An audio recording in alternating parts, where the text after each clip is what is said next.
नाज़रीन आदाब, मुंसिफ की रैपिड न्यूज़ में आपका इस्तकबाल है। सऊदी ऐवान शाही के मुशीर और सऊदी उलमा बोर्ड के रुकन शेख अब्दुल्ला बिन सुलेमान अल मनी का कहना है कि फल्की हिसाब से सऊदी अरब में पहला रोजा हफ्ता 1 मार्च को होगा। फल्की हिसाब से इस बार रमजान मुबारक 29 दिन और आखिरी रोजा 29 मार्च को होगा। इस हवाले से ईद उल फित्र 30 मार्च को मुतवक्को है। शेख अब्दुल्ला बिन सुलेमान के मुताबिक जुमा 29 रजब को रात 3:44 पर रमजान के चांद की पैदाइश होगी और चांद सूरज गुरूब होने के बाद कमोबेश 32 मिनट तक उफ़क़ पर रहेगा, जिसके बाद इसका नजारा आसानी से किया जाएगा।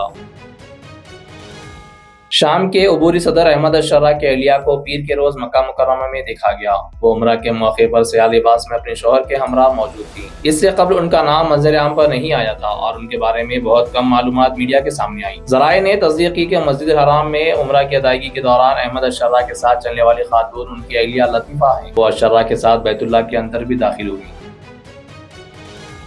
चीन ने ट्रंप के 10% टैक्स के जवाब में अमेरिकी दरामदी मसनूआत पर 15% तक टैरिफ आयद कर दिया। चीन की जानिब से अमेरिका के खिलाफ वर्ल्ड ट्रेड ऑर्गेनाइजेशन में मुकदमा दायर करने के ऐलान के बाद एक और इक़दाम भी सामने आ गया। चीन की वजारत फाइनेंस ने बताया कि अमेरिका से चीन आने वाली अशिया पर 10 फरवरी से नया टैक्स वसूल किया जाएगा, जो 10 से 15% होगा। बयान में मजीद कहा गया है कि अमेरिका से दरामदशुदा खाम तेल और ऑटोज मसनूआत पर भी 10% टैक्स आयद किया जाएगा। जवाबी टैक्स पर ट्रंप इंतजामिया ने घुटने टेकते हुए कनाडा और मैक्सिको पर टैक्स निफाज को 1 माह के लिए मौखर कर दिया। नए अमेरिकी सदर डोनाल्ड ट्रंप की गैर कानूनी तारिकीन वतन के खिलाफ मुल्क बदरी की सख्त मुहिम जारी है। इसी के एक हिस्से के तौर पर एक अमेरिकी फौजी C-70 तैयारा गैर कानूनी हिंदुस्तानी तारिकीन वतन को लेकर हिंदुस्तान रवाना हो गया। ये रिपोर्ट एक अमेरिकी अहदेदार के हवाले से जारी की गई। उन्होंने कहा कि तारिकीन वतन को लेकर एक अमेरिकी फौजी तैयारा हिंदुस्तान के लिए रवाना हो गया है और कम अज कम 24 घंटे में पहुंच जाएगा। दिल्ली असेंबली इंतखाबात के लिए चारशंबे के रोज वोटिंग होगी। इंतखाबी मुहिम पीर की शाम बाज़ाब्ता तौर पर खत्म हो गई। इस बार का इंतखाबी माहौल इंतहाई दिलचस्प और हाई प्रोफाइल रहा, जहां तीनों बड़ी सियासी जमातों के लिए बहुत कुछ दांव पर लगा हुआ है। सियासी तज्जियाकारों का कहना है कि माजी के मुकाबले में इस बार का इंतखाब सख्त और कांटे का होगा। एक तरफ आम आदमी पार्टी मुसलसिल चौथी बार हुकूमत बनाने के लिए अपनी पूरी ताकत झोंक रही है, तो दूसरी तरफ बीजेपी और कांग्रेस अपनी खोई हुई सियासी जमीन वापस हासिल करने के लिए भरपूर कोशिश कर रही है। इसी वजह से इंतखाबी मुहिम के दौरान शदीद इल्जाम तराशियों का सिलसिला जारी रहा और हर पार्टी ने अपनी जीत को यकीनी बनाने के लिए एड़ी चोटी का जोर लगाया। अब देखना यह है कि दिल्ली के अवाम किसके हक में फैसला सुनाते हैं। समाजवादी पार्टी की रुकने पार्लियामेंट जया बच्चन ने महाकुंभ भगदड़ मामले पर मुतनाज़िया बयान दिया। उन्होंने दावा किया कि कुंभ में पानी सबसे ज्यादा आलूदा है और भगदड़ में मरने वाले अफराद की लाशें नदी में फेंक दी गई, जिसकी वजह से पानी मजीद आलूदा हो गया। जया बच्चन का कहना है कि यही आलूदा पानी आवाम तक पहुंच रहा है, लेकिन इस पर कोई वजाहत नहीं दी जा रही है। उन्होंने मजीद कहा कि कुंभ में आम लोगों को कोई खास सहूलत नहीं मिल रही, उनके लिए किसी किस्म की सहूलत या इंतजाम नहीं किया गया, लेकिन जब VIPs आते हैं तो उन्हें तमाम सहूलतें फराहम की जाती हैं, जबकि आम आदमी की जरूरियात को मुकम्मल तौर पर नजरअंदाज कर दिया गया।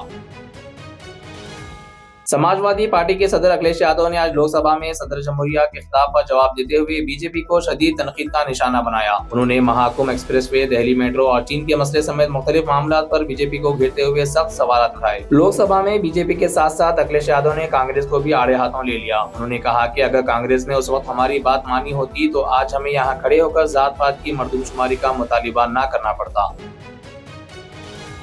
गुजरात हुकूमत ने भी रियासत में यकसा सिविल कोड नाफिज करने के लिए 5 रुकनी कमेटी तश्कील देने का फैसला किया। इस कमेटी की सरबराही सुप्रीम कोर्ट की रिटायर्ड जज रंजना देसाई करेंगी, जो इस अहम कानून साजी के अमल में रहनुमाई फराहम करेंगी। चीफ मिनिस्टर गुजरात भूपिंदर पटेल ने इस फैसले का ऐलान किया। उन्होंने कहा कि कमेटी UCC के मसवदे को तैयार करेगी और इस पर कानून बनाने की तजवीज पेश करेगी। चीफ मिनिस्टर ने एक प्रेस कॉन्फ्रेंस में कहा कि ये कमेटी 45 दिनों के अंदर अपनी रिपोर्ट हुकूमत को पेश कर देगी, जिसकी बुनियाद पर हुकूमत मुस्तकबिल में इस मामले पर फैसला करेगी।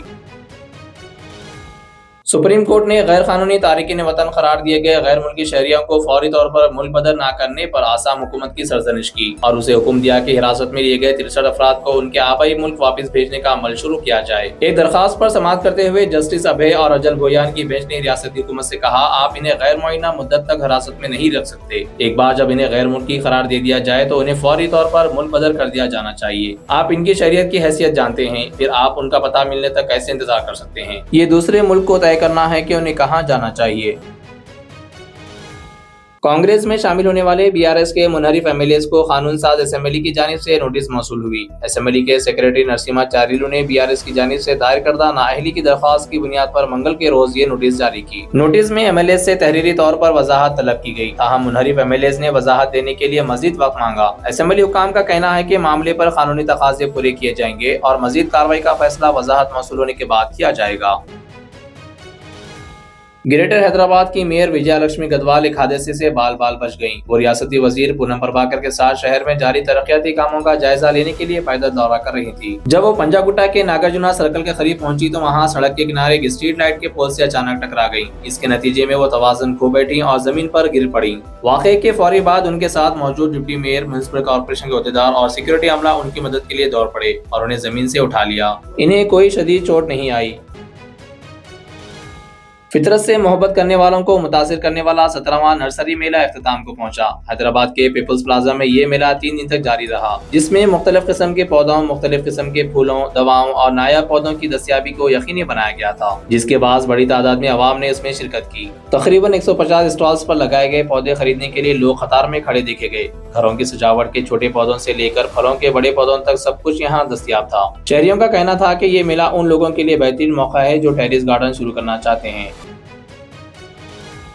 ناظرین، یہ تھی منصف کی ریپڈ نیوز۔ اسی طرح کی مزید خبروں کے لیے منصف نیوز 24x7 کو سبسکرائب کریں، اس ویڈیو کو لائک کریں اور شیئر کریں۔